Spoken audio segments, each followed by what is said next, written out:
말세 그리스도의 좌담 기록.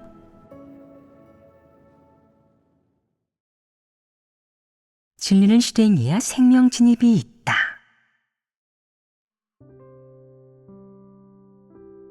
생명 진입은 어떤 측면부터 시작해야 하겠느냐? 어떤 조건을 갖추어야만 생명 진입이 있겠느냐? 진리 실제에 진입하려면 무엇을 추구하고 무엇을 얻는 것이 가장 관건이며 중요하겠느냐?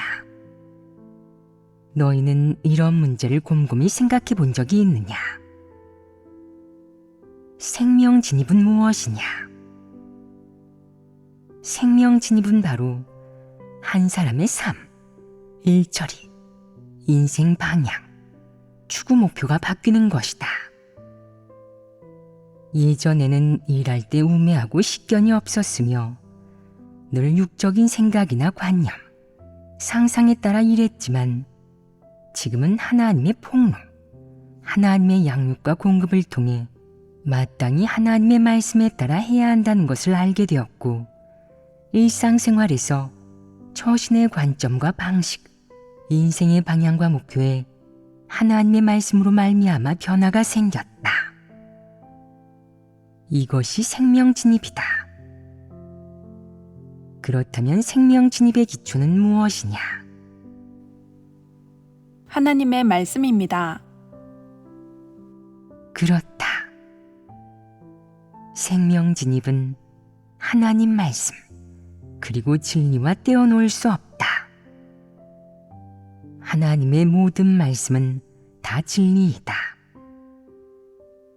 생명 진입이 있는 사람은 어떤 모습을 보이겠느냐? 하나님의 말씀에 의지해 살아갈 수 있습니다. 그렇다. 하나님의 말씀에 의지해 살아갈 수 있다. 행동이나 말, 문제에 대한 생각, 그리고 이를 바라보는 관점과 입장, 시각 모두 하나님의 말씀과 진리에 의지할 수 있다. 이런 것이 바로 생명 진입이 있는 모습이다. 그러면 생명 진입은 주로 무엇과 관련이 있겠느냐? 하나님 말씀과 관련이 있습니다. 하나님 말씀과 관련이 있고 진리와 관련이 있다. 그렇다면 이제 생명 진입이 있는 사람은 진리를 추구하는 사람이라고, 진정으로 진리를 추구하는 사람은 생명 진입이 있는 사람이라고 정의할 수 있지 않겠느냐? 그럴 수 있습니다.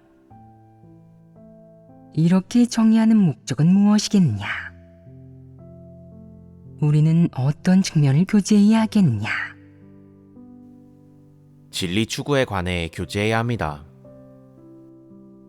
진리 추구가 바로 오늘 교제하려는 주제이다. 지금 너희는 생명 진입과 진리 추구의 관계에 대해 그리 분명하고 명백하게 알지 못한 채 항상 생명 진입과 성품 변화에 대해서만 교제하고 바울이 걸었던 길을 분석하고 있다. 결국 주제는 무엇이겠느냐? 바로 진리 추구이다.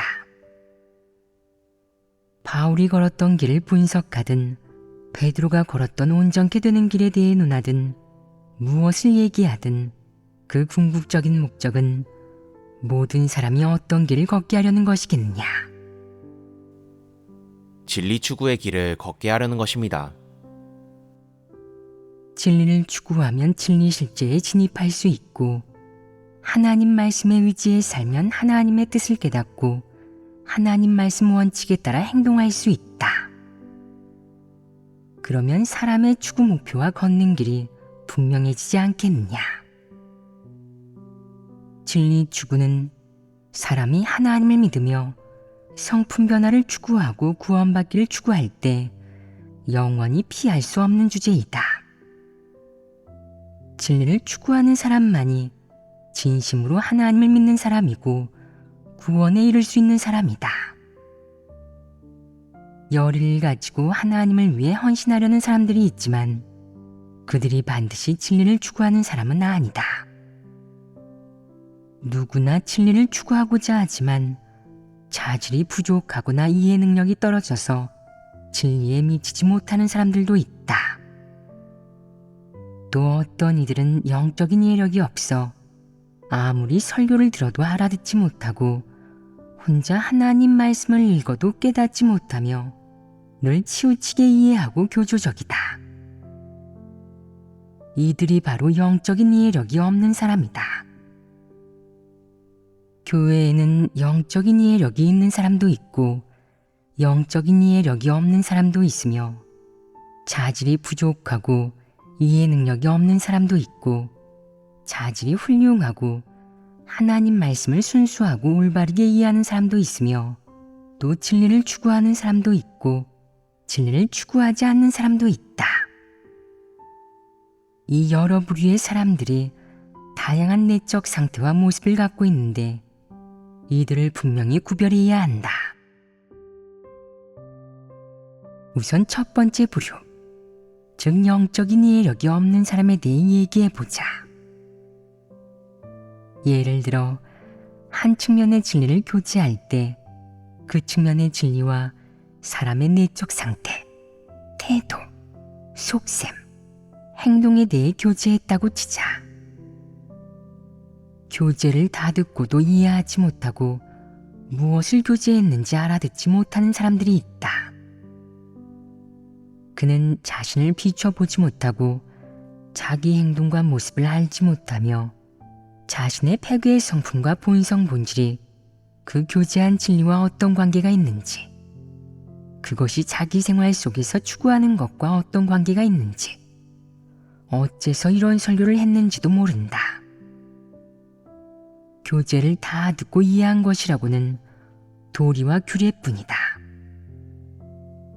누가 그에게 무엇을 깨달았냐고 물으면 오늘 많은 주제를 교제했지만 주된 내용은 일이 닥치면 기도를 많이 하라는 이 한 가지뿐입니다. 라고 대답한다. 또 어떤 이들은 다 이해했습니다. 하나님께서는 사람에게 나쁜 일을 하지 말고 좋은 사람이 되라고 하셨습니다. 선행을 많이 예비하면 하나님께서 기뻐하실 것입니다. 라고 말하고 또 어떤 이들은 하나님의 뜻은 사람에게 하나님을 위해 헌신하고 대가를 많이 치러야 한다고 알려주는 것입니다. 라고 말한다. 이것이 하나님 말씀을 이해한 것이겠느냐? 이 사람들은 자신이 하나님 말씀을 이해했다고 생각하지만 사실은 맹인이 코끼리를 만지는 격으로 하나님 말씀 중 한 구절만 가지고 아주 단편적으로 이해했을 뿐 하나님의 뜻을 전혀 알아듣지 못한 것이다. 하나님 말씀을 이해하지 못하는 사람은 하나님이 아무리 많은 말씀을 해도 규례 하나, 도리 하나, 이론 하나, 논조 하나 또는 주장 하나만을 이해할 뿐이다. 실행해야 하는 때가 되면 그는 어떻게 실행하겠느냐? 예를 들어 하나님에게 순종하는 진리에 대해 얘기하면 그는 듣고 나서 하나님께서 시키시는 대로 하는 것이 하나님 말씀을 잘 듣고 하나님께 순종하는 것입니다. 라고 말한다. 이는 너무 단순하지 않으냐? 그는 거기까지 이해할 수밖에 없다. 그는 하나님 말씀을 어떻게 실행해야 하나님에게 진실로 순종하는 것인지 깨닫지 못하고 어떻게 하나님의 뜻을 구하여 하나님에게 순종하는 것인지도 깨닫지 못한다. 또한 어떻게 성령의 인도에 순종하는지도 깨닫지 못하고 어떻게 하나님 말씀에 따라 진리를 실행하는지도 깨닫지 못하며 어떻게 하나님 편에 서서 교회의 사역을 지키는지는 더더욱 깨닫지 못한다. 하나님에게 순종한다는 핵심적인 진리와 관계된 것일수록 더더욱 도달하지 못하고 그저 규례를 지킬 뿐이다. 이것이 바로 영적인 이해력이 없는 것이다. 영적인 이해력이 없는 사람은 규례를 지키고 융통성이 없을 뿐 아니라 사리도 통하지 않는다. 영적인 이해력이 없는 사람의 주된 모습은 무엇이냐? 바로 규례를 지키는 것이다. 그런 사람은 말 한마디, 일 한 가지를 하나의 규례, 하나의 모델로 규정한다. 그렇다면 진리를 대할 때도 같은 방식으로 대하지 않겠느냐? 영적인 이해력이 없는 사람은 오늘 교제한 진리에 관련된 그 측면의 모습을 기억하고 그 몇 마디 말과 그 측면의 모습을 자기가 실행해야 할 규칙으로 규정한다. 이렇게 각종 규칙을 그때 당시 머릿속에 잘 새겨두었다가 다음에 다른 상황에 맞닥뜨릴 경우 교제해주는 사람이 없으면 계속 원래의 실행 방식과 규칙을 그대로 적용하고 실행한다. 이것이 바로 영적인 이해력이 없는 구체적인 모습이다. 영적인 이해력이 없는 사람은 규례를 지킬 때 어떤 느낌이 들겠느냐? 피곤하다고 느낍니다. 그는 피곤함을 느끼지 않는다. 만약 피곤함을 느꼈다면 규례를 지키지 않을 것이다. 그는 자신이 진리를 실행하고 있다고 생각한다. 또한 자신이 규례를 지키고 있다거나 영적인 이해력이 없다고 생각하지 않으며 자신이 진리를 전혀 깨닫지 못했으며 진리 원칙이 무엇인지 전혀 이해하지 못한다고는 더더욱 생각하지 않는다. 반면 자신이 진리의 실제적인 면을 깨닫고 그 부분의 원칙을 이해했다고 생각한다. 또한 하나님의 뜻을 깨달은 줄로 착각한다. 만약 규칙대로 일을 처리할 수 있다면 그 분야의 진리 실제에 진입했을 뿐만 아니라 하나님 마음을 만족게 하는 것이며 진리를 실행하고 있는 것이라고 생각한다. 영적인 이해력이 없는 사람은 이렇게 생각하지 않겠느냐? 그렇습니다. 그러면 이런 생각이 하나님의 요구 기준에 부합하겠느냐? 이렇게 규례를 지키는 실행 방법이 진리를 추구하는 행동이겠느냐? 그렇지 않습니다. 그 이유는 무엇이냐?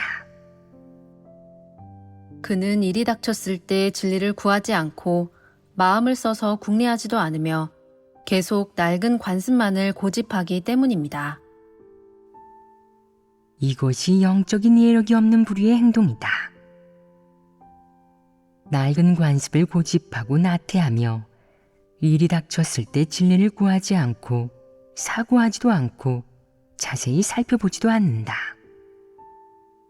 그 밖에 설령 자세히 살펴본다고 해도 이해할 수 있겠느냐? 이해할 수 없습니다. 어째서 이해할 수 없겠느냐? 영적인 이해력이 없기 때문입니다. 그렇다. 결국 그런 사람은 영적인 이해력이 없어 영원히 진리를 깨달을 수 없다.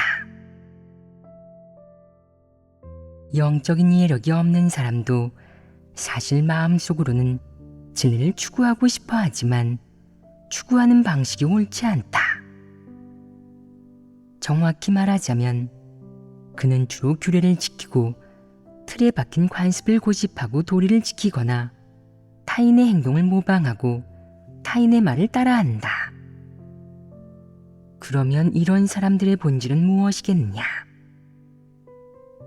그들은 어째서 규례를 지키는 일을 진리 실행으로 여기고 이렇게 실행하는 것을 진리 축으로 생각하는 것이겠느냐? 어째서 이런 문제가 초래되는 것이겠느냐? 여기에 한 가지 근본 원인이 있는데 너희는 알아낼 수 있느냐? 그는 자신의 생각과 관념, 상상을 진리로 여깁니다. 그는 하나님 말씀을 깨닫지 못했으며 하나님의 뜻을 진정으로 알지도 못했습니다. 그것은 한 가지 측면이다. 또 어떤 것이 있느냐?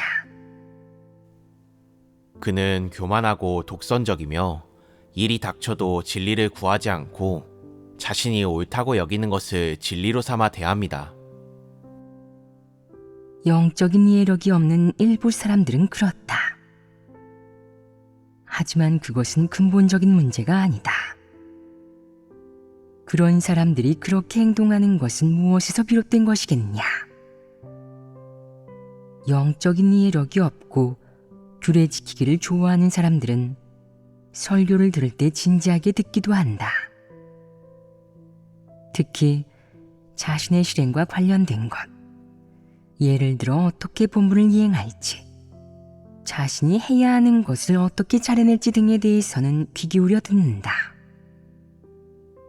하지만 핵심적인 문제는 그가 설교를 들을 때 자신의 내적 상태와 대조하지 못한다는 것이다. 가령 사람의 폐역에 대해 얘기하면 그는 다 듣고 나서 폐역? 내게는 존재하지 않아. 폐역하지 말라고 하셨으니 나중에 그런 상황이 닥치면 아무 말도 하지 않고 계속 참고 눈치를 보면서 주변 사람들이 말하고 행동하는 대로 따라해야겠어. 그러면 폐역이 없는 것 아니겠어? 라고 생각한다. 그는 설교를 듣고 난 뒤 자신 나름의 논리 방식과 실행 방법을 도출해낸다. 그는 설교 중에 폭로된 여러 가지 내적 상태에 대해 반응하지 않고 자신을 비춰보지도 못한다. 그의 마음은 혼탁한 것이다.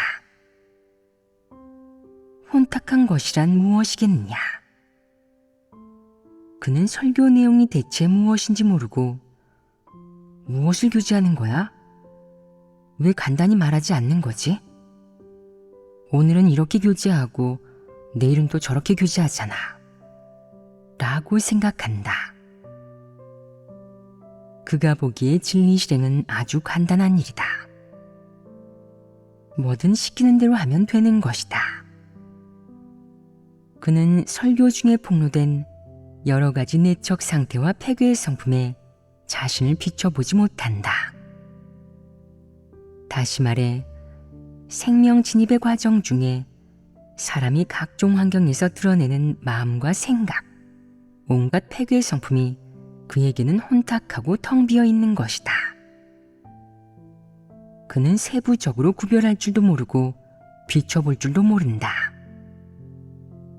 비춰볼 줄 모르는 사람은 진리를 다 듣고 어떤 생각이 들겠냐?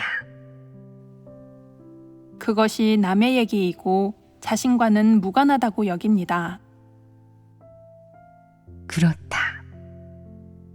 주로 그런 특징이 나타난다. 자신과 대조하지 못하는 것이다. 사람의 폐괴된 내적 상태를 폭로하는 말을 들으면 모두 남의 얘기라고 생각한다.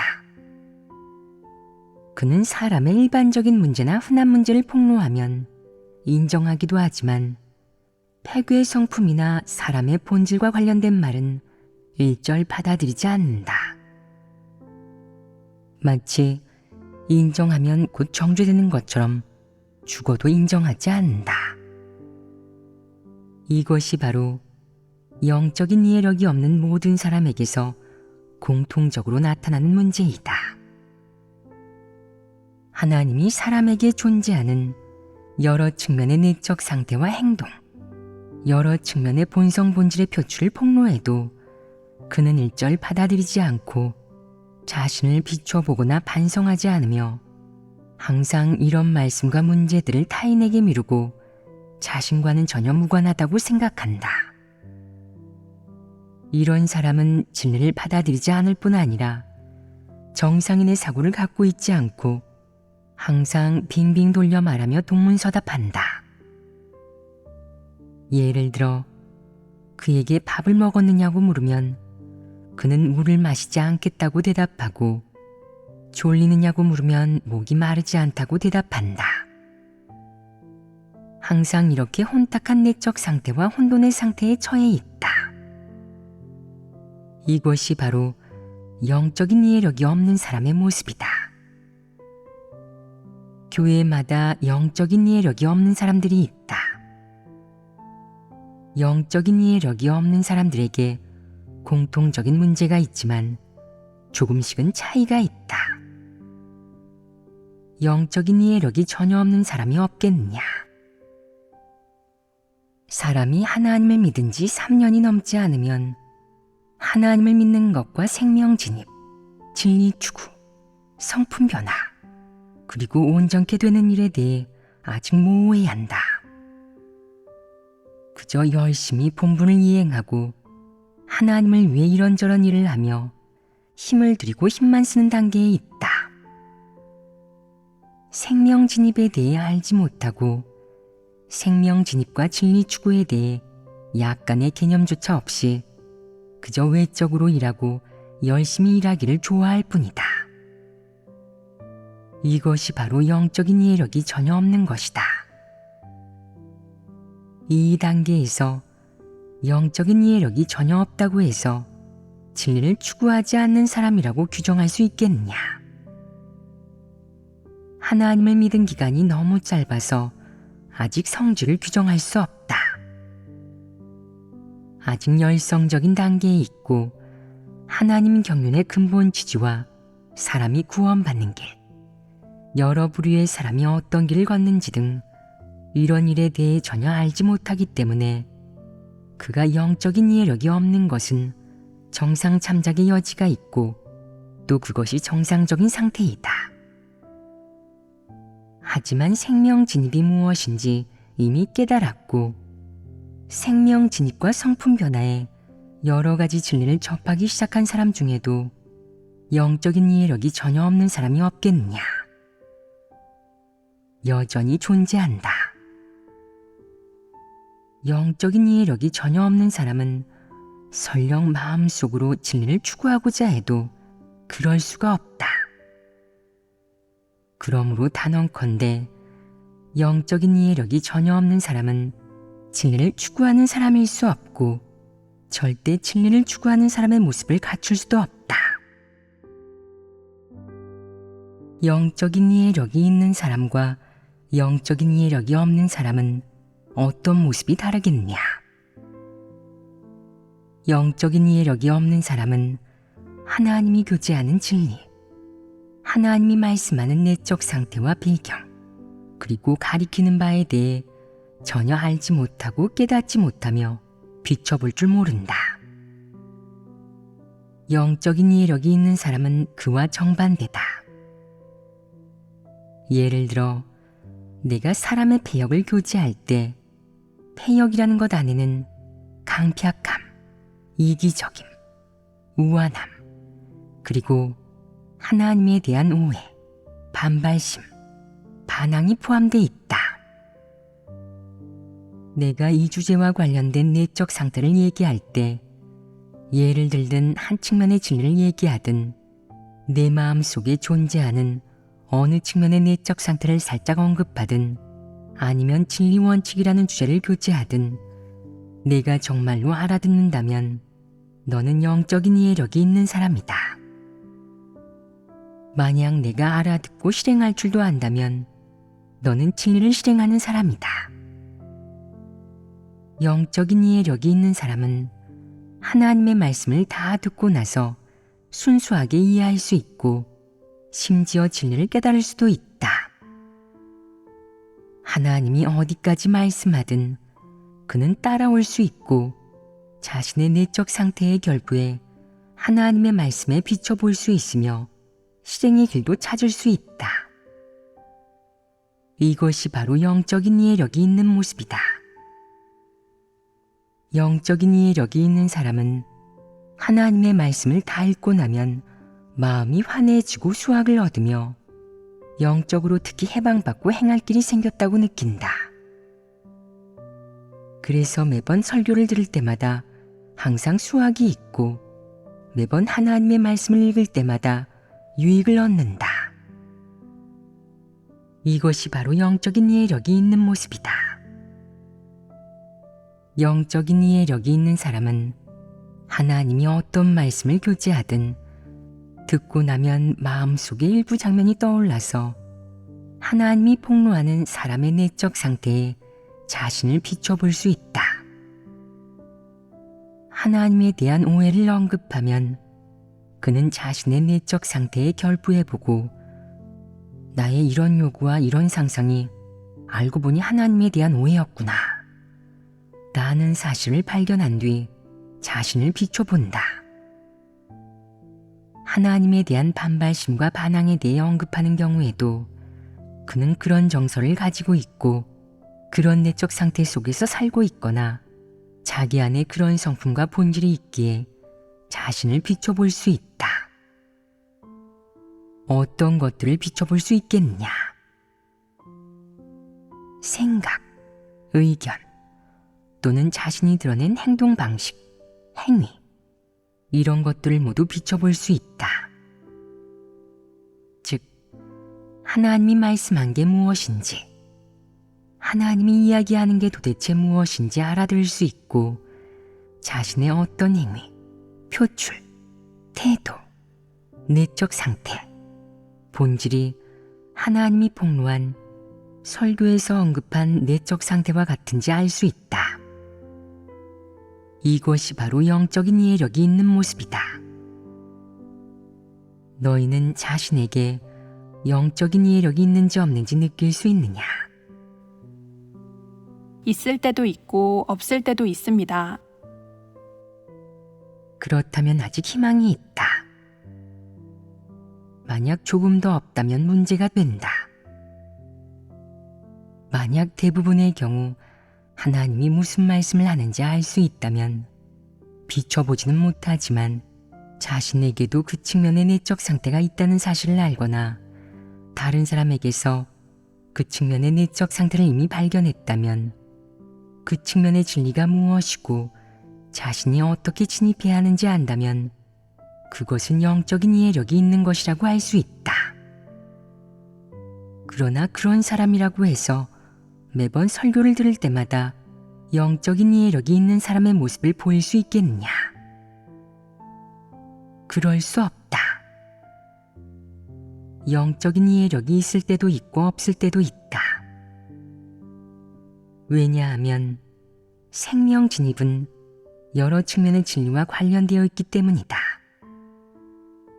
내가 깨닫고 진입한 진리도 있지만 깨닫지 못하고 진입하지 못한 진리도 있다.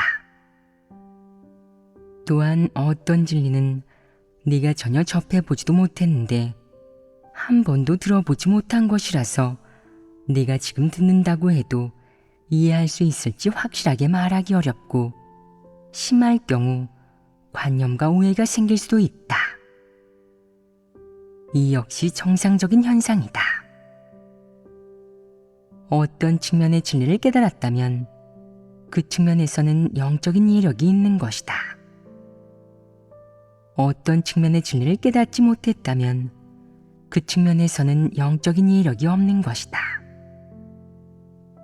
어떤 측면의 진리에 대해서 한 번도 들어보지 못했고 낯설게 느끼며 심지어 관념까지 생긴다면 그 측면에서는 더더욱 영적인 이해력이 없는 것이다.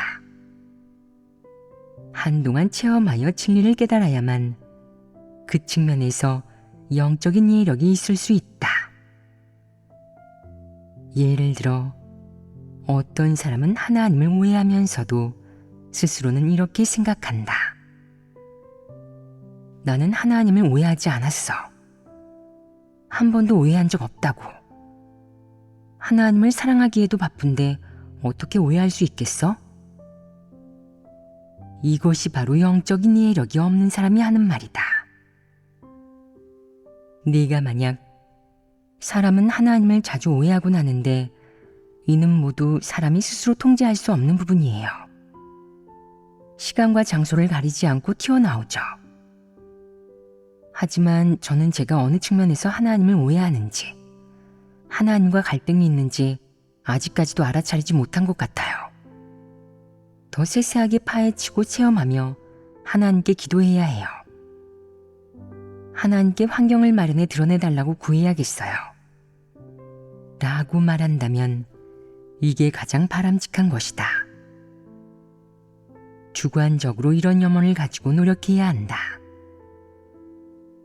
만약 누군가 저는 한 번도 하나님을 오해한 적 없어요 이건 다른 사람을 두고 하는 말이에요.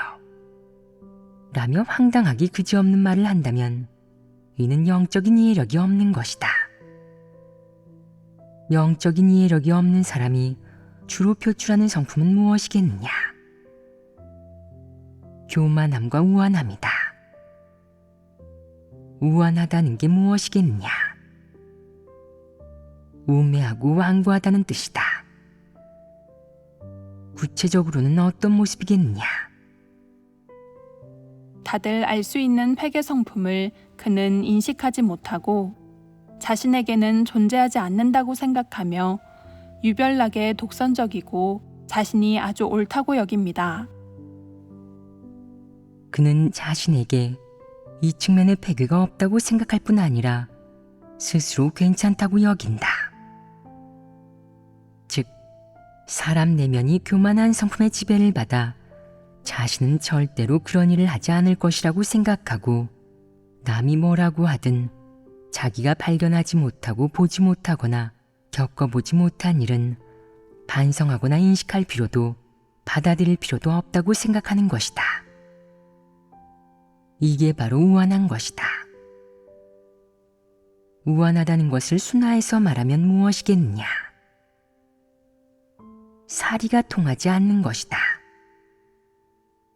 또 어떻게 말할 수 있겠느냐? 어리석은 것입니다. 맞다. 우완하다는 것은 기본적으로 어리석은 것과 관련 있다. 우매하고 완고한 것이다. 예를 들어 누군가 조심하세요. 늘 찬물만 마시면 쉽게 위가 차가워져서 배가 아플 수 있어요. 라고 말하면 그는 이렇게 말한다.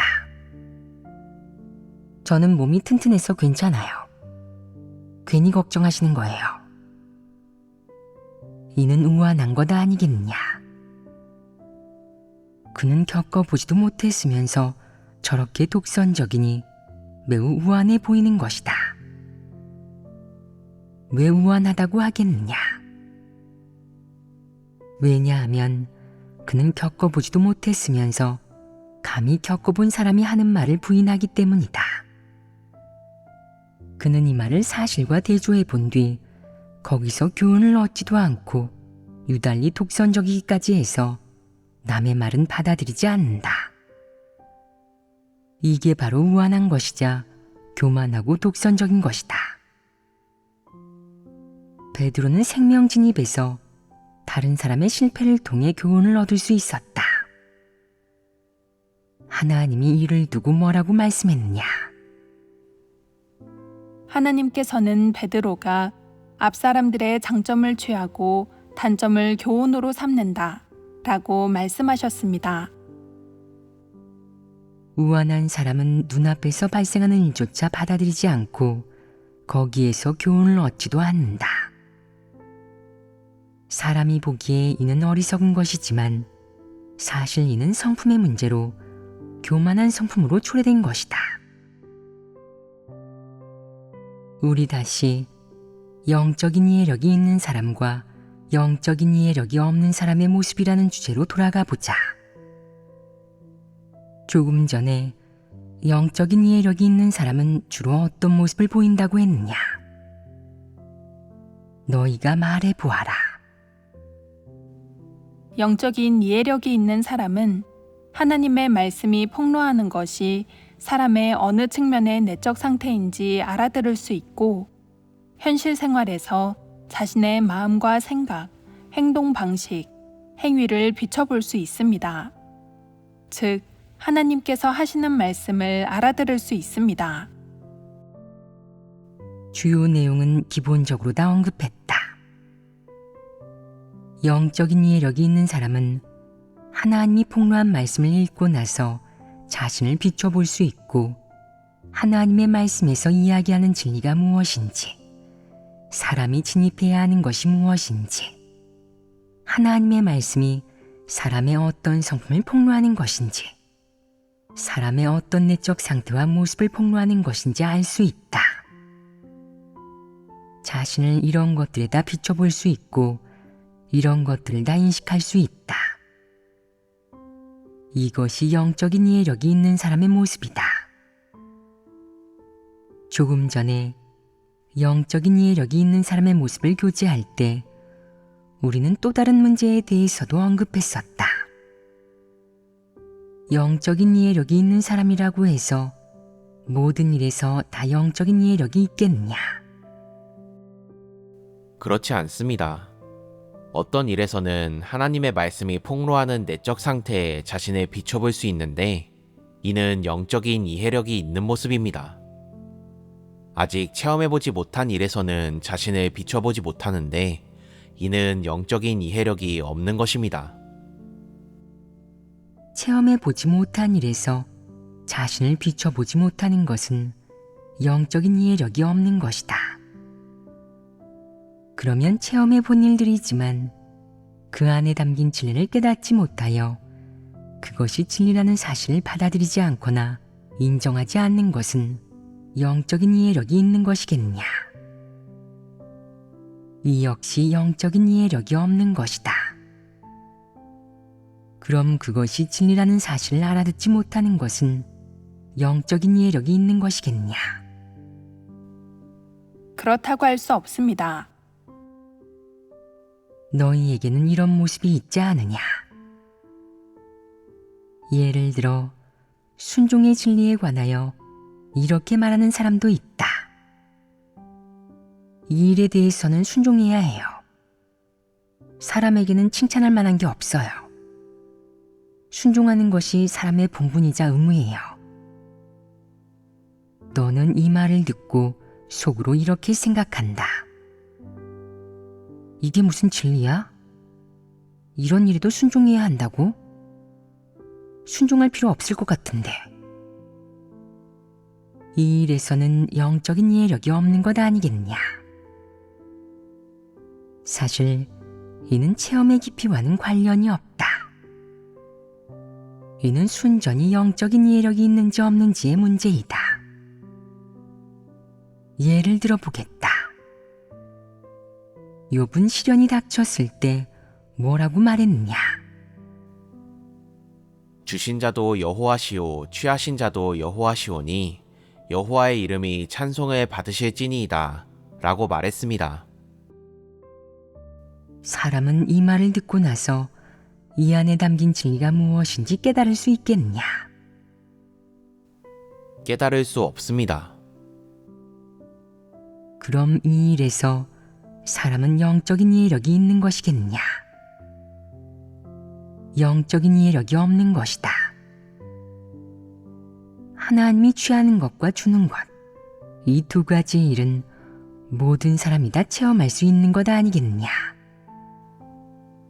그렇습니다. 너는 이미 체험했지만 이 안에 담긴 진리를 깨닫지 못한다면 이 일에서 내게 영적인 이해력이 있다고 할 수 있겠느냐? 영적인 이해력이 있다고 할 수 없다. 욥이 한 이 말에 담긴 진리는 무엇이겠느냐? 하나님이 모든 것을 주재하고 주관하신다는 것입니다. 바로 하나님이 만사 만물을 주재하고 있고 취하는 것과 주는 것 모두 하나님에게 달려 있다는 것이다. 그렇다면 사람은 무엇을 실행해야 하겠느냐? 순종해야 합니다. 그렇다. 순종하고 받아들여야 하며 하나님의 주제를 찬양해야 한다. 사람이 이런 말들과 이 안에 담긴 진리를 깨닫는다면 이 일에서 영적인 이해력이 있는 것이다. 만약 사람이 이 안에 담긴 진리를 깨닫지 못한다면 이 일에서 영적인 이해력이 없는 것이다. 그럼 지금까지 너희는 이 말에서 영적인 이해력이 있었느냐 없었느냐? 없었습니다. 만약 내가 도리를 이해하고 욥은 좋은 체험을 했군요.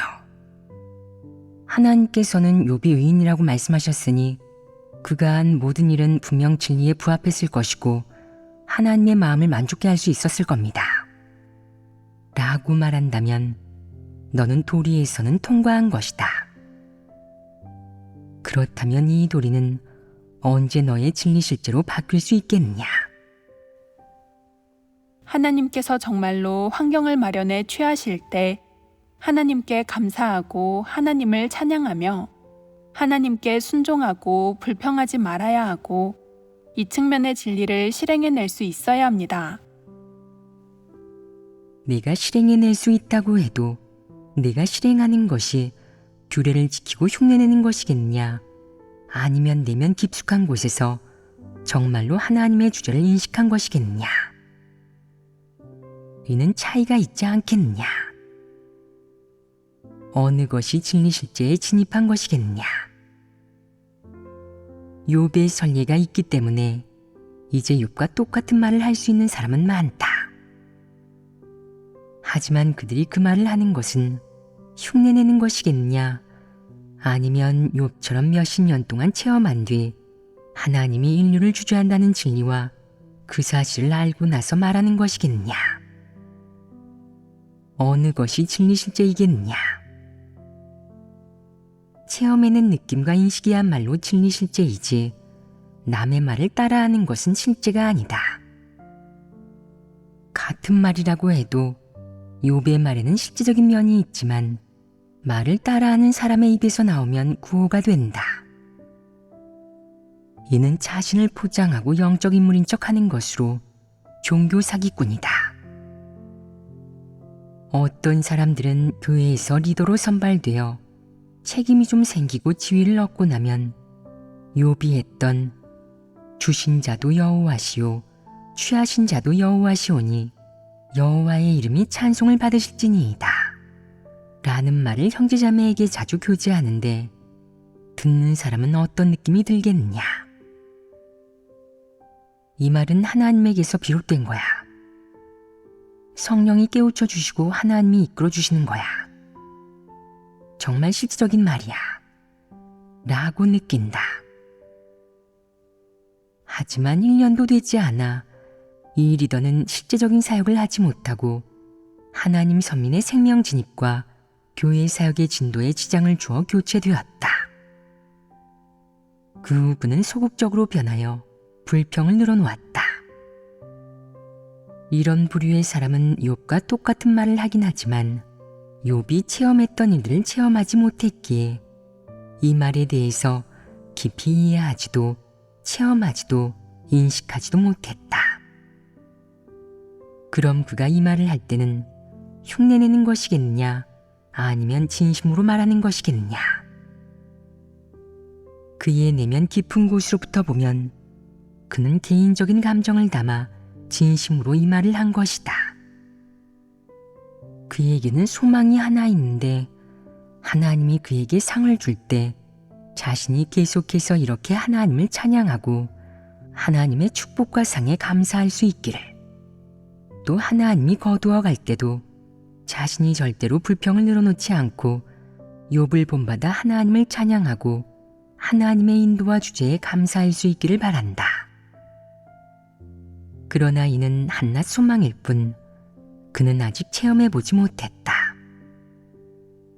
지위도 직함도 사라져서 그가 평신도가 되어도 이 말이 작용하겠느냐? 작용하지 않습니다. 완전히 작용하지 않는다고는 할 수 없다. 이 또한 사람에 따라 다르다. 진리를 추구하는 사람은 이 말로 자신의 행위를 가늠하고 자신의 체험을 주도하며 자신을 비춰볼 수도 있고 여기에서 실행의 길을 찾기도 한다. 그는 그렇게 괴로워하지도 소극적으로 변하지도 않고 정상적으로 본분을 이행할 수 있다. 반면 진리는 추구하지 않고 구호만 외치는 사람의 경우 골치가 아프다. 그는 다른 모습을 보인다. 너희는 이런 부류의 사람이 가장 뚜렷하게 드러내는 모습이 무엇인지 본 적 있느냐? 어떤 리더는 교체된 후 자신을 인식하지 않고 순종하지도 않으며 그를 교체한 일이 불공평하다고 생각하여 소극적으로 변하고 불평을 늘어놓았습니다. 다시 선거를 했을 때 그는 권력을 다투다가 결국 적그리스도가 되어 출교되었습니다. 가장 심각한 경우에는 그렇다. 또 어떤 모습이 있느냐? 어떤 사람은 교체되고 나서 일하러 가고 더 이상 본분은 이행하지 않습니다. 그런 사람은 어떤 사람이겠냐? 그는 왜 당시엔 큰 소리치고 구호를 외칠 수 있었겠냐? 그는 남이 들으라고 구호를 외친 것이다. 다른 사람이 그를 숭배하도록 하려고 이런 구호, 도리, 듣기 좋은 말로 자신을 포장하고 다른 사람을 구슬린 것이다. 그게 그의 목적이었다. 또 어떤 모습이 있느냐? 일부 리더 일꾼은 교체되기 전에는 표면적으로 열심히 추구하고 주신 자도 여호와시요 취하신 자도 여호와시오니 라는 말도 하지만 교체되고 나서는 소극적으로 변하여 일어나지 못하고 심지어 욕설을 퍼붓기도 합니다. 그가 예전에 했던 헌신과 노력은 다 헛수고였다고 생각하고 마치 하나님 집이 그에게 빚을 진 것처럼 굽니다. 이 말을 한 사람이 그런 모습을 보이는데 이는 심각한 문제다. 우선 그가 그 말을 한 것이 어떤 성질인지 분별해야 한다. 그는 진리를 추구하지 않으면서 욥의 말을 따라하며 스스로에게 아름다운 왕관을 만들어 씌우고 영적인 체 하면서 자신을 과시하고 남을 미혹한다. 이는 진리를 우롱하고 하나님을 모독하는 모습이 아니겠느냐. 너희가 보기에 어떤 부류의 사람이 명리와 지위를 잃었을 때 특히 크게 반응하고 일순간에 소극적으로 변하며 본분을 이행하지 않고 자포자기하는 데다가 심지어 믿음까지도 저버리겠느냐. 인성이 좋지 않은 사람과 악인이 그렇습니다. 그 말도 맞다. 인성이 좋지 않은 사람과 악인이 진리를 추구하는 사람이 아닌 것은 분명하다. 그러나 인성이 좋은 사람도 진리를 추구하지 않는다면 이런 모습을 보이지 않겠느냐. 그도 분명히 이런 모습을 보일 것이다. 이런 모습을 보이는 경우는 악인 외에도 또 있다. 이는 사람이 무엇을 추구하는지, 어떤 길을 걷는지와 직접적인 관련이 있다. 진리를 사랑하지 않는 사람은 겉보기에는 인성이 있는 것 같아도 사실은 별반 다를 게 없다. 그도 마찬가지로 악의 본질을 가지고 있고 진리를 어기며 하나님을 대적할 뿐 아니라 일단 지위가 생기면 악행까지 저지를 수도 있다. 여기에 가장 심각한 문제가 하나 있는데 바로 이런 부류의 사람이 특히 지위를 추구한다는 것이다. 그에게 지위를 갖지 못하게 하거나 리더를 하지 못하게 하는 것은 그의 목숨을 빼앗는 것이나 마찬가지다. 그러니 그가 받아들일 수 있겠느냐? 그는 지위가 있을 때는 아무리 큰 고생도 아무리 억울한 일도 다 기꺼이 받아들이려고 한다. 그러나 그가 이런 것들을 기꺼이 받아들인다거나 고생하며 대가를 치른다고 해서 그가 진리를 추구하는 사람이라고 할 수는 없다. 그건 잘못됐다. 그는 명리와 지위를 추구하고 지위의 복을 추구한다. 이는 바울의 어느 측면에 비춰볼 수 있겠느냐? 면류관을 추구한 것에 비춰볼 수 있습니다. 그렇다. 면류관. 그것도 위의 면류관을 추구한 것이다. 이것이 바로 바울 같은 부류의 사람이 추구하는 것이다. 면류관을 추구하는 것을 정당한 추구로 여기고 진리 추구로 여긴다. 앞으로 너희는 이런 부류의 사람을 조금은 분별할 수 있지 않겠느냐. 어떤 사람이 교체되어 지위를 잃고 나서 욕설을 퍼붓고 형제자매를 만나도 상대하지 않고 말도 하지 않으며 복음을 전하라고 하면 저는 전하지 않을 거예요. 당신을 위해 봉사하지 않을 거예요. 제가 필요할 때만 저를 떠올리고 필요 없을 때는 한쪽으로 걷어차고 교체해버리잖아요. 저는 그렇게 어리석지 않습니다. 라고 말한다면 이는 무슨 말이냐? 분별하기 쉽지 않겠느냐? 이게 어디 하나님을 믿는 것이겠느냐? 이는 진정으로 믿는 것이 아니고 그도 좋은 인간이 아니다. 어떤 부류의 사람이 교체되고 나서 가장 크게 반응하겠느냐? 명리와 지위를 추구하는 사람입니다. 너희는 조금 전에 이 부류의 사람이 인성이 좋지 않거나 진리와 생명 진입을 추구하지 않는다고 말했는데 그것이 이 문제의 본질과 관련이 있겠느냐? 이 말은 듣기에는 일리가 좀 있는 것 같지만 이 문제의 본질과는 관련이 없다. 이 문제의 본질은 아니다. 조금 전에 너희는 교체되고 나서 불평을 늘어놓고 자포자기하는 사람들은 인성이 좋지 않기 때문이라고 말했는데 왜 이것을 두고 그저 도리라고만 하겠느냐? 어떤 사람들은 인성도 그런대로 괜찮고 진심으로 노력하고 헌신하지만 진리를 추구하지 않고 늘 명예와 지위만 추구하여 결국 교체되고 나면 아주 크게 반응한다.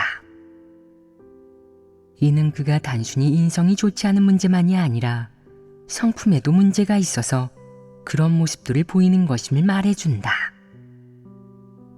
폐괴의 성품이 너무도 심각한 것이다.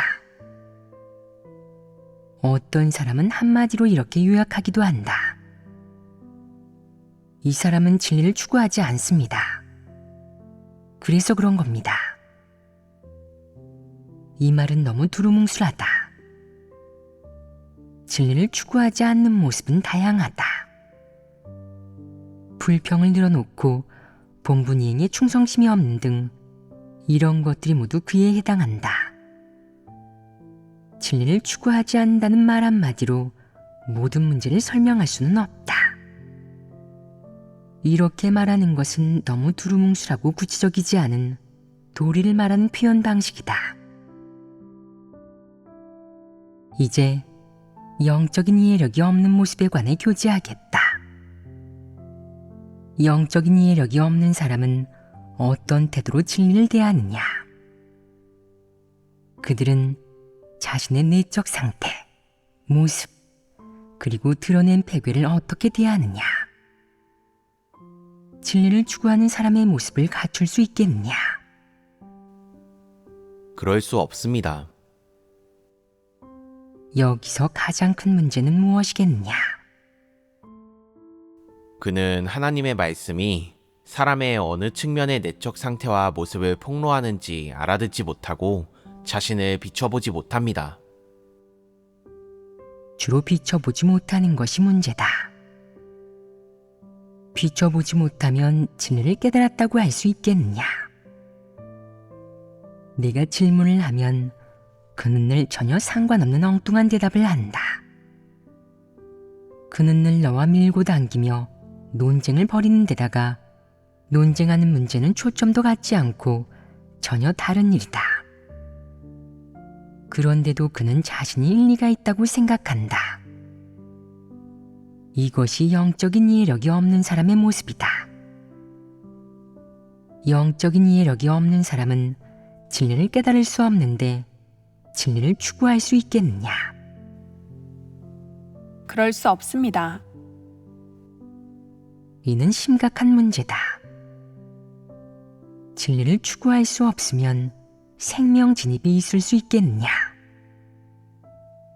진리를 추구하지 않는 사람은 생명 진입이 있을 수 없다. 이는 필연적이다. 만약 어떤 사람이 하나님을 몇 년 동안 믿었는데도 진리를 전혀 깨닫지 못했다면 그는 진리를 추구하는 사람이겠느냐? 절대 아니다. 이렇게 말하는 사람도 있다. 반드시 그런 것은 아닐 수도 있습니다. 어떤 사람이 진리는 깨닫지 못했지만 특히 열의가 넘치며 모든 것을 버리고 하나님을 위해 헌신하면 그는 진리를 추구하는 사람이 아니겠습니까? 이 관점이 옳으냐? 사람이 진리를 추구하는지 가늠할 때는 단순히 그가 모든 것을 버리고 하나님을 위해 헌신하는지 여부만 봐서는 안 된다.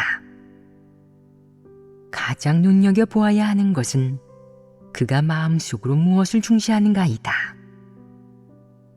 만약 그가 마음속으로 중시하는 것이 진리를 실행하고 진리에 진입하며 진리를 얻는 것이고 생명 진입에서 성과에 이르렀다면 그는 진리를 추구하는 사람이다. 만약 그가 버리고 헌신하는 것이 면류관과 상을 받기 위한 것이라면 몇 년 동안이나 버리고 헌신하며 수많은 고생을 했는데도 진리를 깨달아 실제에 진입하지 못하고 하나님을 인식하지도 못했다면 그가 그렇게 버리고 헌신한 것이 과연 진리를 추구하는 것이겠느냐? 그는 분명 진리를 추구하는 사람이 아니다. 왜냐하면 그가 버리고 헌신한 것이 진리를 깨닫고 진리 실제에 진입하는 성과에 이르지 못했기 때문이다. 그래서 그가 버리고 헌신한 것은 진리를 추구한 것이라고 할 수 없다. 이런 부류의 사람은 바울과 똑같다. 바울은 반평생 주를 위해 전도 사역을 했지만 진리를 얻지 못했고 주도 얻지 못했다. 그렇다면 너는 바울이 진리를 추구하는 사람이라고 말할 수 있겠느냐? 진리를 추구하는지 그 관건은 그가 추구하는 목표와 그의 속마음이 진리를 얻는 것을 중시하는지에 달려있다. 만약 정말로 진리의 공을 들이기를 중시하고 진리를 실행하여 실제에 진입하는 성과에 이르렀다면 그런 사람이야말로 진리를 추구하는 사람이다.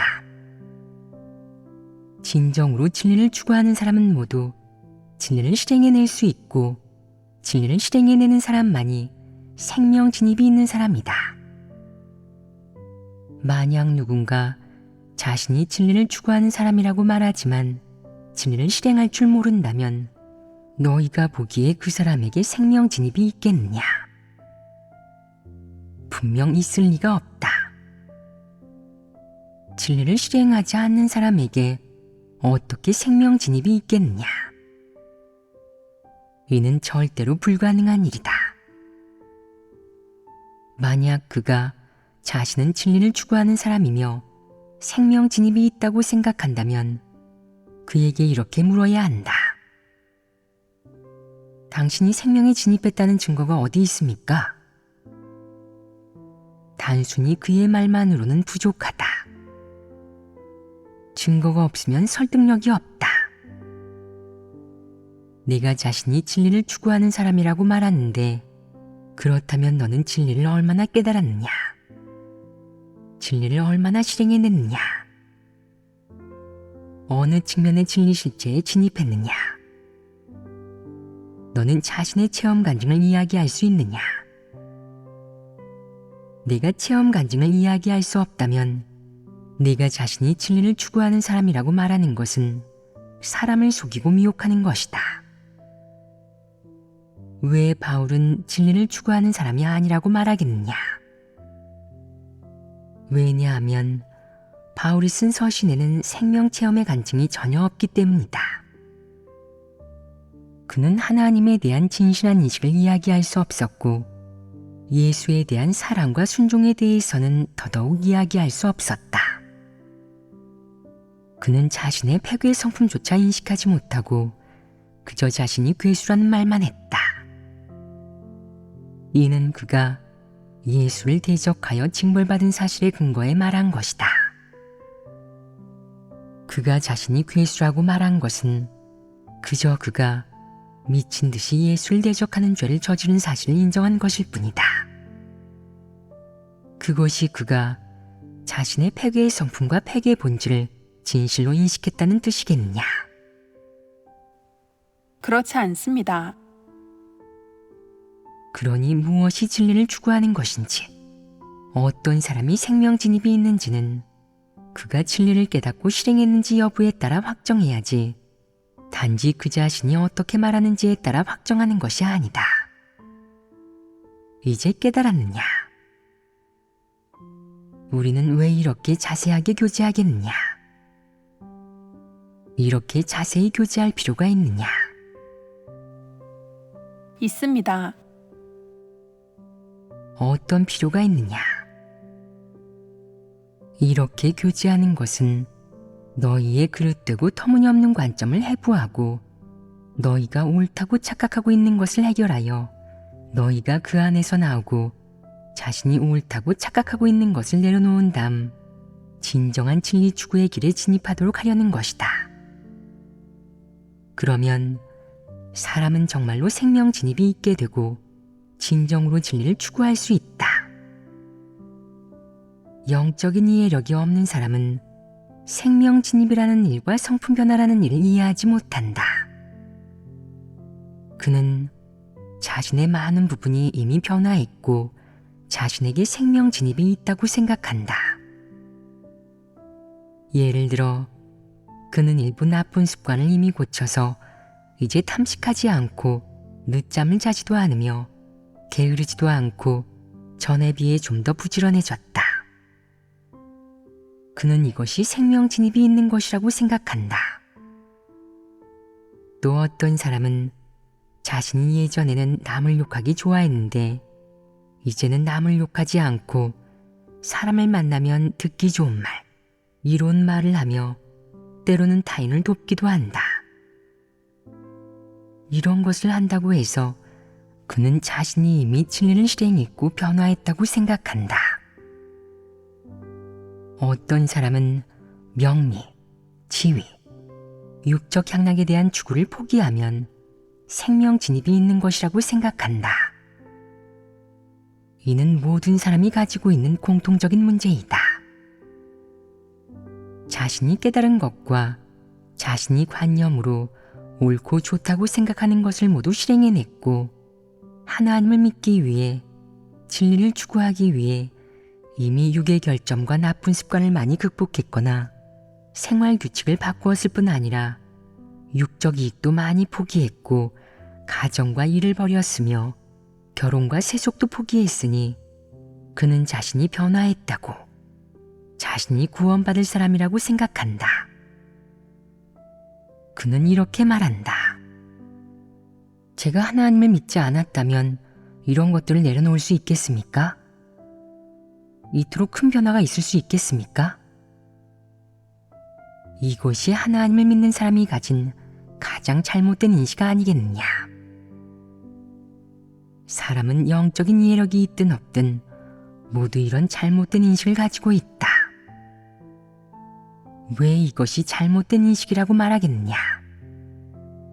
왜 여기에 심각한 문제가 존재한다고 말하겠느냐? 주로 사람이 하나님을 믿을 때 하나님의 뜻을 깨닫지 못하기 때문이다.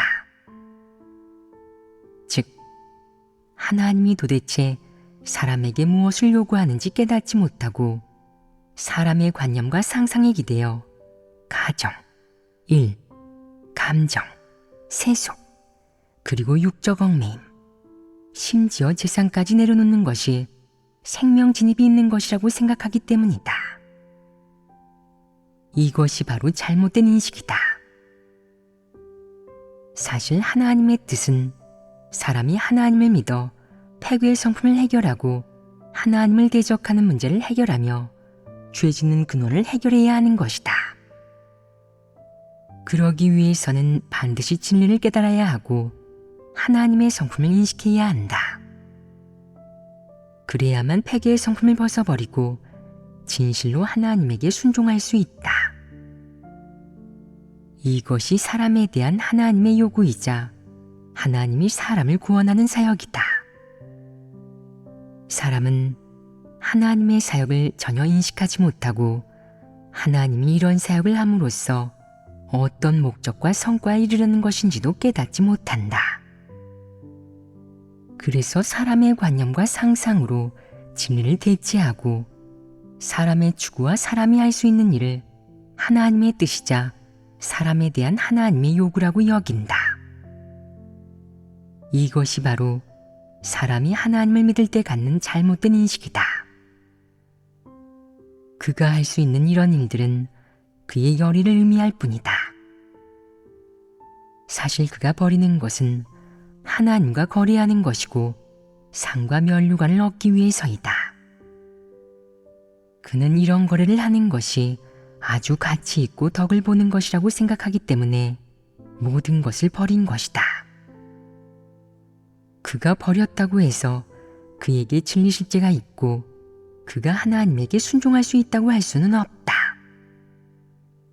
그가 버리고 헌신하면서 정말로 진리를 깨달았겠느냐? 깨닫지 못했습니다. 진리를 깨닫지 못했다면 그가 버리고 헌신하는데 불순물이 들어있지는 않겠느냐? 분명 불순물이 들어있을 것이다. 그럼 그가 이렇게 헌신하고 고생하며 추구하는 것은 도대체 무엇이겠느냐? 이런 부류의 사람은 항상 진리가 무엇인지 하나님이 무엇을 요구하는지는 아랑곳하지 않는다.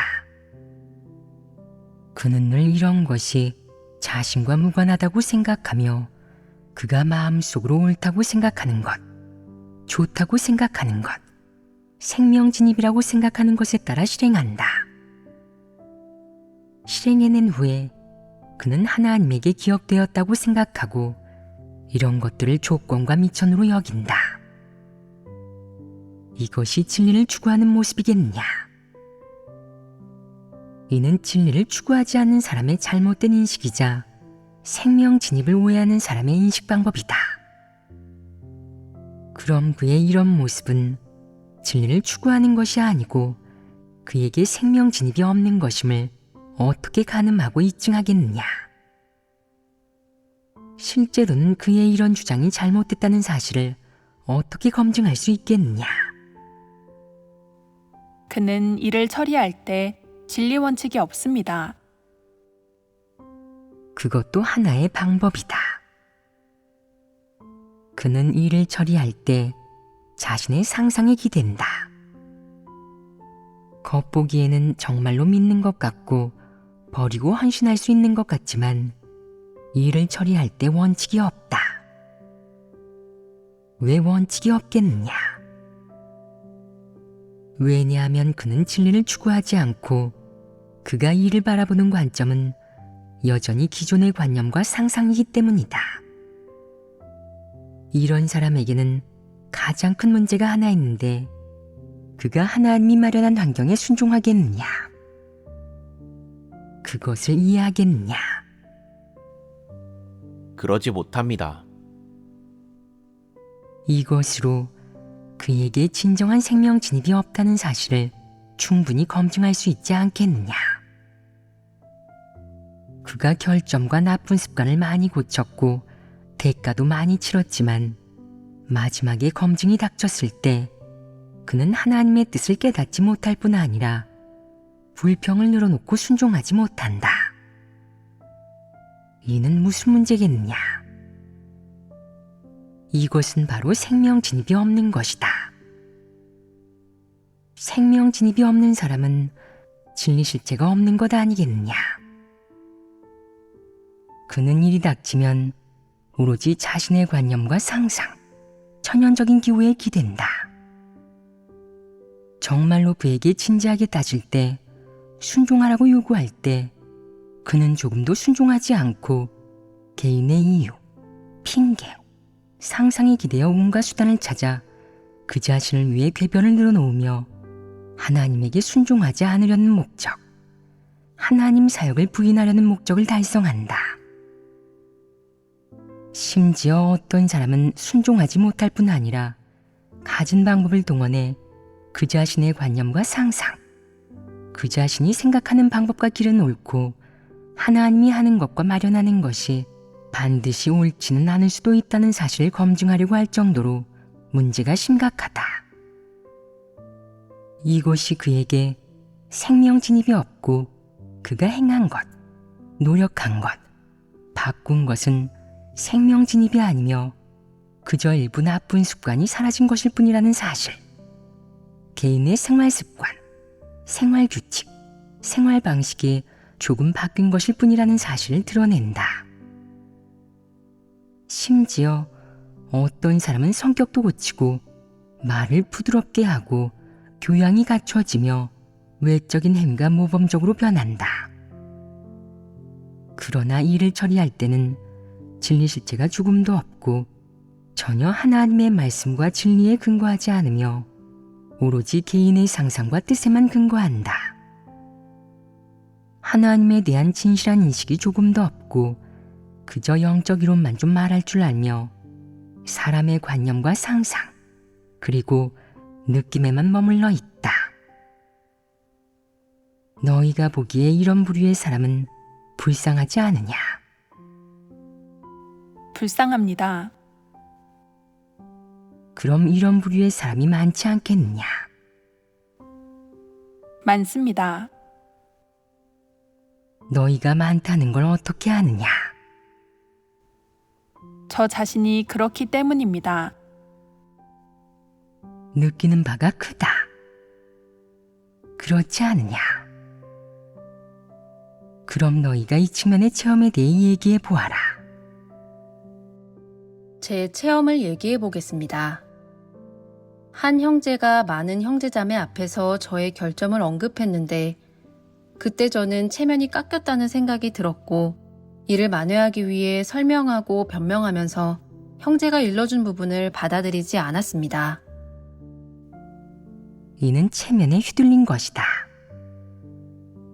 사람은 웬을 체면에 휘둘리겠느냐? 존엄이 있는 사람은 다 낚아주기 얇은 것이겠느냐? 사실 사람이 이렇게 하는 것은 다른 사람의 마음속 완벽한 이미지를 지키고 싶어 하기 때문이다. 그는 지위욕이 있고 자신을 특히 완벽하고 결함없는 모습으로 포장하고 싶어 하며 다른 사람의 마음속에 완벽한 이미지를 남기고 싶어 하고 그에 대한 사실과 진실을 남에게 알리려 하지 않는다. 이는 교만한 성품으로 인한 것이다. 이 문제는 이제 해결되었느냐? 해결되지 않았고 자주 드러냅니다. 만약 자신을 반성하고 자신의 폐괴의 성품을 발견할 수 있다면 변화하는 건 쉽다. 그러나 자신을 반성하지 않고 자신의 폐괴의 성품을 발견하지 못하며 이런 문제에 대해 무감각하고 지각이 없으면 변화하기 어렵다. 만약 이미 의식하였고 자신의 교만한 성품이 심각하며 자신의 추구가 치우치고 진리 추구에 아직도 멀었다고 느끼지만 책망훈계가 닥치면 여전히 며칠 동안 소극적으로 변하고 늘 가진 방법을 동원해 여러 상황에서 다시 체면을 살리려고 한다면 이런 사람은 변화할 수 있겠느냐? 변화하기 어렵다. 그럼 이 문제를 어떻게 해결해야 하겠느냐? 진리를 받아들이고 자신을 반성한다면 아직 문제를 해결할 희망은 있다. 반면 진리를 받아들이지 못한다면 해결할 방도가 없다.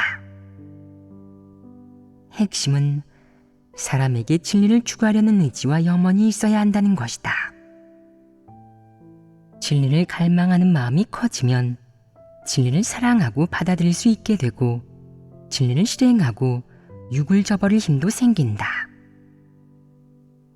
진리를 받아들여야만 폐괴의 성품의 문제를 완전히 해결할 수 있고 폐괴의 성품을 해결하면 진리를 실행해낼 수 있다. 그러면 생명 진입이 있는 것이다. 영적인 이해력이 없고 진리와 생명 진입을 늘 잘못 이해하는 사람들은 진리를 추구하기가 아주 쉽다고 생각한다. 그저 나쁜 습관과 결점을 고치거나 소소한 이익을 잠시 포기하는 것쯤으로 생각하는 것이다. 또한 악을 행하지 않고 하나님을 끝까지 믿기만 하면 생명을 얻게 되고 하나님의 상과 축복을 받을 수 있다고 여긴다. 이런 관점으로 하나님을 믿는 사람이 진리를 추구하는 사람이겠냐? 아닙니다. 진리를 추구하는 사람이 아닌데 생명 진입이 있겠냐? 생명 진입이 무엇인지 전혀 알지 못하는 사람이 무척 많다. 그들은 힘을 좀 들이고 본분을 좀 이행하며 결점과 나쁜 습관을 약간 고치고 어느 정도 말을 듣고 순종하면 생명 진입이 있다고 생각한다. 그들은 생명 진입을 너무 단순하게 생각하는데 그들이 이런 식으로 하나님을 믿는다고 해서 생명 성품의 변화가 있겠냐? 그렇지 않습니다. 그들은 그저 겉으로만 변화할 뿐 본질은 변하지 않습니다. 너희는 이제 조금 변화하였는데 그것은 외적인 행위가 변화한 것이겠냐? 아니면 생명 성품이 변화한 것이겠냐? 너희는 생명 진입에 대한 잘못된 관점에서 벗어나 생명 진입을 하기 시작했느냐? 자신의 어떤 면이 변화했고 어떤 면이 아직 변화하지 않았는지 가늠할 수 있느냐? 만약 내게 본분 하나를 이행하게 한다면 원래는 순종하지 못했는데 지금은 얼마나 순종할 수 있느냐?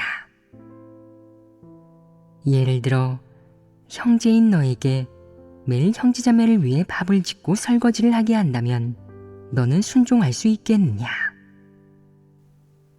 순종할 수 있을 것입니다.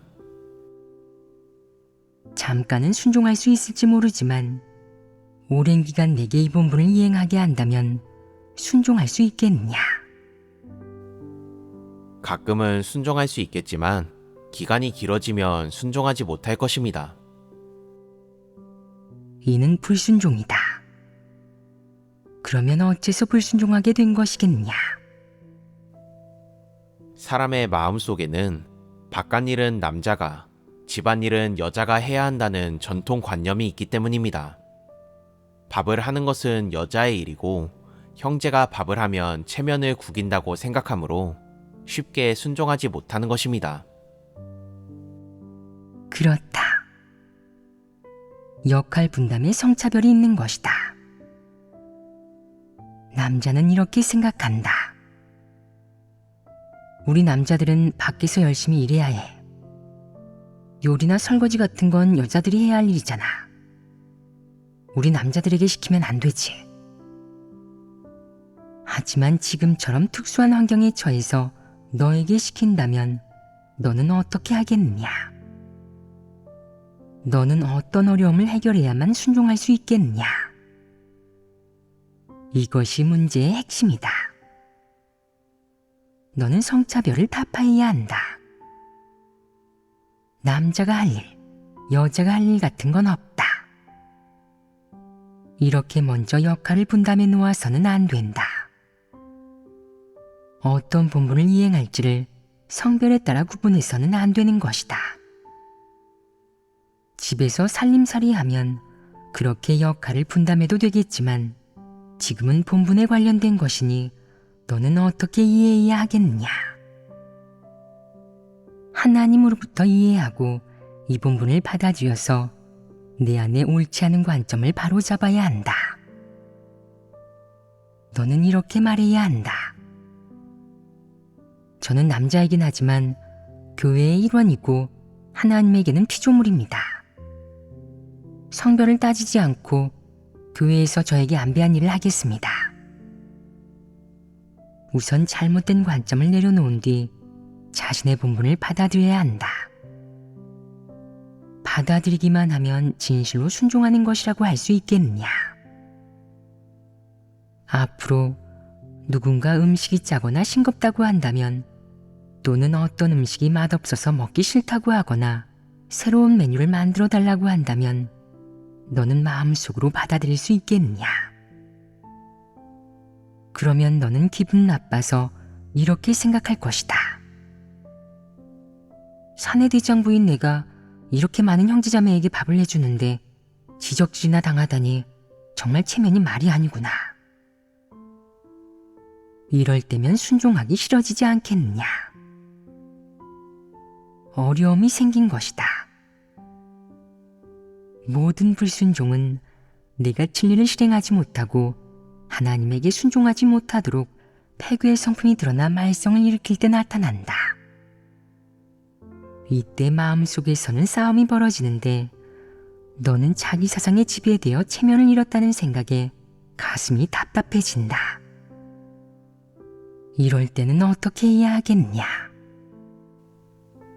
진리를 구해야 합니다.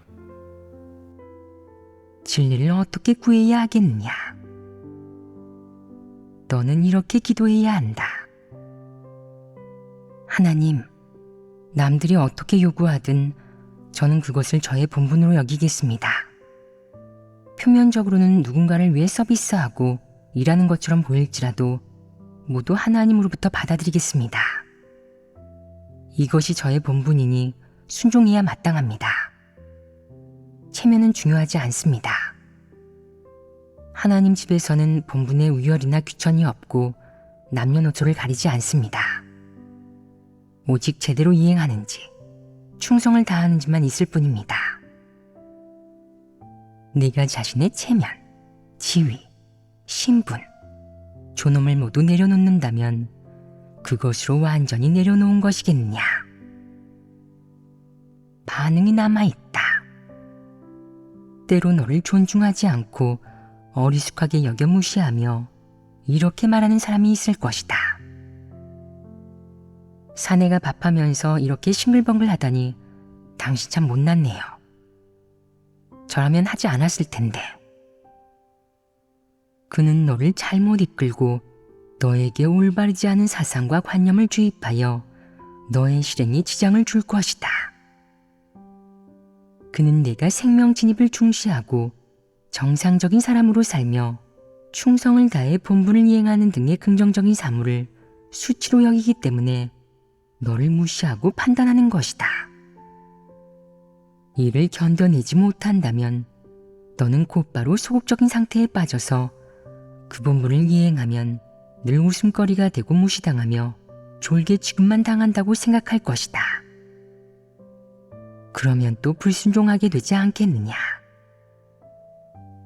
만약 너를 무시하고 판단하는 사람이 없을 때 네가 순종했고 생명 진입이 생겼으며 진리 실제와 분량도 조금 생겼다고 생각한다면 이런 생각이 옳겠느냐. 그럼 어째서 누군가 너를 판단할 때는 내 분량에 도전을 받아 소극적으로 변하고 도대체 언제까지 이렇게 밥을 해야 하는 거야? 저 사람은 항상 나를 깔보는데 그건 아니지. 용납 못해. 라고 생각하는 것이냐. 또 골칫거리가 생긴 것이다. 너는 용납하지 못할 뿐 아니라 불평도 늘어놓지 않겠느냐. 리더는 나한테 왜 이런 본분을 안 배해준 거야? 다른 사람도 많은데 왜 하필 나를 택한 거야? 내가 만만해 보이나? 사람들이 날 괴롭히고 리더도 날 얕보는데 하나님조차 나를 지켜주지 않으셔. 이렇게 폐역 성품이 또 드러난다. 이는 무슨 문제겠느냐? 분량이 너무 작은 것 아니겠느냐? 이 정도 타격조차 견디지 못한 채 소극적으로 변하고 불평을 늘어놓는다면 진리 실제가 있는 것이겠느냐? 진리 실제가 조금 더 없다.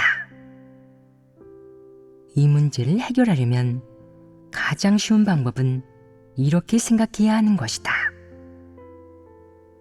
누가 나를 깔보고 무시하든 나는 내 본분을 이행해야 해. 하나님의 부탁을 포기할 수는 없어. 내가 일하는 건 다른 사람을 위한 것도 아니고 남에게 인정받기 위한 것도 아니야. 다른 사람이 인정해주는 게 다 무슨 소용이야? 나는 하나님을 흡족해 하기 위해 본분을 잘 이행해야 해. 너는 이렇게 생각해야 한다. 그러고 나면 밥을 할 의욕이 생기지 않겠느냐. 이것으로 문제가 해결된 것이겠느냐. 사실 아직 완전히 해결된 것은 아니다. 결국 너는 이렇게 계속되는 싸움과 연약하고 소극적인 상태에서 넘어졌다가 일어나고를 반복하며 단련하면서 여러 내적 상태를 성찰하게 되는 것이다. 너는 스스로도 늘 이렇게 힘들게 살고 싶지 않고 이런 어려움에 얽매여 교란당하고 휘둘리기를 바라지 않는다. 홀가분하고 단순하게 본분을 잘 이행하기만 하면 그만이길 바란다. 그러려면 어떻게 해야 하겠느냐? 너는 계속해서 진리를 구하고 끊임없이 자신의 신념을 다져야 한다. 하나님의 말씀에 따라 실행하면 항상 옳으니 이렇게 말하여라. 아무도 저를 교란할 생각은 마세요. 이게 제 본분이고 하나님께서 제게 맡기신 부탁이며 저의 책임이자 의무입니다. 누가 저를 비웃든 도발하든 아니면 시험하든 다 소용없어요. 저의 본분을 이행할 수 있다는 것이 저는 영광스럽습니다. 제가 감당해낸다면 모든 영광을 하나님께 돌릴 것이고 감당하지 못한다면 그것은 저의 수치겠지요. 저를 비웃고 이런 본분을 무시하는 사람은 진리를 추구하는 사람이 아닙니다. 이는 사실이 아니겠느냐? 이는 사실이다. 욥이 시련을 겪을 때 사탄은 그를 교란하고 시험했지만 그렇다고 욥이 의심을 품었느냐? 그러지 않았습니다. 그것은 그의 마음속에 진리, 하나님의 말씀, 하나님의 도가 있었기 때문이다. 환경과 시련에 처했을 때 내가 진리를 지키고 하나님이 너에게 맡긴 부탁을 지킬 수 있을지는 내가 진리를 얼마나 인지하고 이해하고 받아들였는지에 달려있다. 어떤 사람들은 늘 진리에 대해 의심을 품고 마음을 다잡지 못하거나 자신의 본분에 대해 이렇게 해야 하는지, 이렇게 하는 것이 맞는지 늘 확정하지 못한다. 또한 옳은 일이더라도 지속하지 못하고 항상 사람과 일, 사물의 교란을 받는다. 나쁜 사람, 악인, 마귀 사탄이 그의 곁에서 시험하고 교란한 말을 하면 그는 바로 연약해지고 미혹된다. 이는 분량이 작은 것 아니겠느냐? 분량이 작은 것이 쉽게 해결되겠느냐? 이론적으로는 해결하기 쉽다. 이는 내가 걷는 길이 하나님이 인도하는 길이라고, 내가 본분을 이행할 때 실행해야 하는 것이 진리이며 하나님의 부탁을 받아들이는 것이라고 확신할 수 있는지에 달려있다. 이것이 핵심이다. 다만 걱정스러운 점은 네가 이행하는 본분에 대해 너 스스로 마음속에 편견을 가지고 자신이 이행하는 본분이 창피하고 못났다고 생각하는 것이다. 너 스스로도 편견을 가지고 있는데 다른 사람까지 교란하면 더 골치 아파진다. 그러면 너는 생각이 혼란스러워져서 본분을 제대로 이행하지 못하게 된다. 욥에게 시련이 닥쳤을 때 주변에서 교란하는 사람이 아주 많았다. 그의 아내가 뭐라고 말했느냐? 하나님을 욕하고 죽으라 라고 말했습니다. 그 말은 믿지 말아요. 당신이 믿는 분이 진정 하나님이라면 어째서 이런 일이 닥치겠어요? 라는 뜻이다. 욥은 뭐라고 말했느냐? 그대의 말이 어리석은 여자 중 하나의 말 같도다 라고 말했습니다. 욥은 아내를 정죄했다. 왜냐하면 그는 하나님은 참 하나님이고 하나님이 이렇게 한 것이며 이는 하나님의 주제이고 하나님의 손길이 임한 것이라고 확신했기 때문이다. 욥은 그렇게 확신했는데 요즘 사람들은 왜 진리를 깨닫고 나서도 참도를 지키지 못하고 굳게 서지도 못하는 것이냐? 바로 사람 마음 속에 불순물이 너무 많아서 진리를 깨닫기는커녕 진리를 사랑하지도 구하지도 않기 때문이다. 그래서 글귀와 도리를 얼마나 이야기하든 우렁찬 구호를 얼마나 외치든 사람은 결국 굳게 서지 못하는 것이다. 교회 안에서 다른 목소리가 조금만 있으면 사람을 교란하고 미혹하는 말이나 정죄하고 모욕하는 말을 하는 사람이 있으면 그는 조롱과 수모를 당했다고 생각해서 완전히 무너진다. 사람이 이런 모습을 볼 때 끊임없이 속으로 싸우고 관점을 바로잡음과 동시에 부단히 하나님의 주제와 안배를 받아들이고 진리를 깨달아 차츰 다른 차원의 진리에 진입하고 모든 진리에 진입하며 결국에는 온갖 사람과 일, 사물의 교란과 영향, 통제를 받지 않게 되며 자신이 실행하는 진리 원칙이 올바르다는 생각을 고수하게 된다. 이것이 바로 성품이 변화한 것이다.